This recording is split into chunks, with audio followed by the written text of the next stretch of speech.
सोचने वाली बात है। एक ऐसी जमीन जिसने दुनिया को ह्यूमन राइट्स का सबसे पहला कॉन्सेप्ट दिया और आज वही दुनिया के सबसे विवादास्पद देशों में से एक है।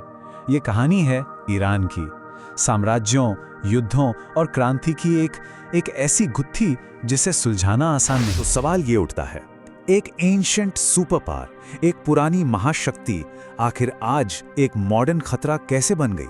आखिर हुआ क्या? चलिए इसी सवाल का जवाब ढूंढते हैं, इसी पहेली को सुलझाते हैं और ईरान की 2500 साल पुरानी कहानी के पन्नों को पलटते हैं। तो शुरुआत करते हैं बिल्कुल शुरुआत से। देखिए, ईरान की कहानी की नींव, उसकी फाउंडेशन एक ऐसे साम्राज्य पर रखी गई थी जो सिर्फ जमीन का एक टुकड़ा नहीं था। नहीं, ये एक रेवोल्यूशनरी आइडिया था। ये था दुनिया का पहला सुपर पावर। वक्त में थोड़ा पीछे चलते हैं। साल था 550 ईसा पूर्व। एक लीडर थे साइरस द ग्रेट। उन्होंने एक ऐसा साम्राज्य बनाने का सपना देखा जैसा दुनिया ने पहले कभी सोचा तक नहीं था। एक ऐसा एम्पायर जो सिर्फ जीत पर नहीं बल्कि सम्मान पर, इज्जत पर टिका हो। और उन्होंने बनाया अकेमेनिड एम्पायर। जरा इसका स्केल सोचिए, 3 कॉन्टिनेंट्स, एशिया, यूरोप और अफ्रीका तक फैला हुआ। उस वक्त का दुनिया का सबसे बड़ा साम्राज्य। लेकिन इसकी असली पावर इसके साइज में नहीं थी। नहीं, इसकी असली ताकत थी इसके आइडियाज में। साइरस सिर्फ एक विजेता नहीं थे, वो एक विजनरी थे, एक अलग ही सोच रखते थे। और इसका सबसे बड़ा सबूत वो है साइरस सिलेंडर। इसे दुनिया का पहला ह्यूमन राइट्स चार्टर माना जाता है। एक पल के लिए सोचिए, आज से 2500 साल पहले जब दुनिया में गुलामी और जुल्म बिल्कुल आम बात थी, तब एक रूलर, एक शासक लोगों को अपनी मर्जी का धर्म चुनने की आजादी दे रहा था। ये कितनी बड़ी बात थी।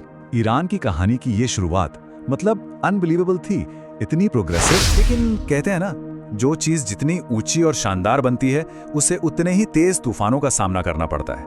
और फारस के लिए ये तूफान थे लगातार होने वाले हमले, आक्रमण, जिन्होंने इस पहले महान साम्राज्य को तोड़कर रख दिया, एक के बाद एक। पहले 330 ईसा पूर्व के आसपास सिकंदर महान ने इस साम्राज्य को रौंद डाला। फिर सदियों बाद 7वीं शताब्दी में अरब सेनाएं आईं और उनके साथ आया इस्लाम, जिसने यहाँ की पहचान को बदलना शुरू किया। और शायद सबसे भयानक हमला हुआ 13वीं शताब्दी में, चंगेज खान और मंगोलों का। उन्होंने ऐसी तबाही मचाई कि शहर के शहर राख हो गए और लाखों लोग मारे गए। लेकिन यहाँ एक बहुत ही दिलचस्प चीज हुई। पॉलिटिकल स्ट्रक्चर्स, सरकारें, वो तो हर बार बिखर गई, लेकिन जो पारसी कल्चर था ना, उसकी आत्मा कभी नहीं मरी। वो एक ऐसी आग थी जिसने हर हमलावर को अपने रंग में ही ढाल लिया। मलबे के ढेर के नीचे भी फारसी पहचान जिंदा रही, बिल्कुल एक फीनिक्स की तरह, अपनी ही राख से दोबारा उठने का इंतजार करते हुए। और फिर उसी राख से एक नया राष्ट्र उठ खड़ा हुआ। ये ईरान के इतिहास का एक रीबिल्डिंग फेज है, जहां उसने खुद को एक अलग, एक नई पहचान के साथ फिर से बनाया। और ये टर्निंग पॉइंट कब आया? ये आया साल 1501 में। सफविद साम्राज्य के आने से राष्ट्र फिर से एक हुआ, रीयूनाइट हुआ और एक ऐसी नई मजबूत पहचान की फाउंडेशन रखी गई जो आज तक कायम है। सवाल ये है कि उन्होंने ये किया कैसे? एक बहुत बड़े अहम फैसले से। सफवीदों ने शिया इस्लाम को ऑफिशियल स्टेट रिलीजन बना दिया। अब ये कदम इतना महत्वपूर्ण क्यों था?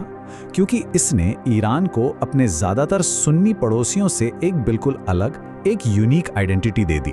और यही पहचान, यही आइडेंटिटी आज भी ईरान की राजनीति और संस्कृति का सेंटर पॉइंट है। अब फास्ट फॉरवर्ड करते हैं मॉडर्न हिस्ट्री की तरफ। पिछले लगभग 150 साल वो एक आधुनिक तूफान की तरह रहे हैं, जिसने इस नई बनी हुई इमारत को हर तरफ से आजमाया। इस सदी में क्या हुआ?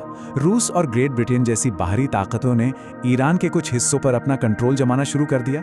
नेचुरली इस बाहरी दबाव ने देश के अंदर, लोगों के अंदर आजादी और आत्मसम्मान के लिए गुस्से की आग भड़का दी। 20वीं सदी आते आते बदलाव की रफ्तार बहुत तेज हो गई। पहले 1925 में रजा शाह ने पश्चिमी शैली में देश को मॉडर्न बनाना शुरू किया। फिर 1935 में देश का नाम आधिकारिक तौर पर फारस से बदलकर ईरान कर दिया गया। लेकिन ये सारे बदलाव एक भारी कीमत पर हो रहे थे। देश में तानाशाही बढ़ रही थी और इसने एक बहुत बड़ी क्रांति के लिए जमीन तैयार कर दी। और फिर आया इतिहास का सबसे बड़ा टर्निंग पॉइंट, 1979 की ईरानी क्रांति। लोगों ने शाह की राजशाही के खिलाफ बगावत कर दी। एक पूरा सिस्टम खत्म हो गया और एक बिल्कुल नई व्यवस्था ने उसकी जगह ले ली। छोटा मोटा बदलाव नहीं था, ये एक फंडामेंटल शिफ्ट था। सोचिए, शाह के अंडर ईरान एक सेक्युलर मोनार्की था, पश्चिम के साथ उसके काफी करीबी रिश्ते थे और वहां से वो बन गया एक इस्लामिक रिपब्लिक, अयातुल्ला खुमैनी के नेतृत्व में, जो इस्लामिक कानून से चलता है। पूरी तरह से बदल गया सब कुछ। क्रांति के ठीक बाद देश को एक और भयानक परीक्षा से गुजरना पड़ा, ईरान इराक युद्ध। यह युद्ध पूरे 8 साल तक चला। अंदाजा है कि इसमें 10 लाख से भी ज्यादा जानें गईं। इस वॉर ने देश को अंदर तक झकझोर कर रख दिया और दुनिया को लेकर उसका जो डिफेंसिव रवैया था उसे और भी ज्यादा पक्का कर दिया। और 21वीं सदी में ये तनाव कम नहीं हुआ बल्कि चलता रहा।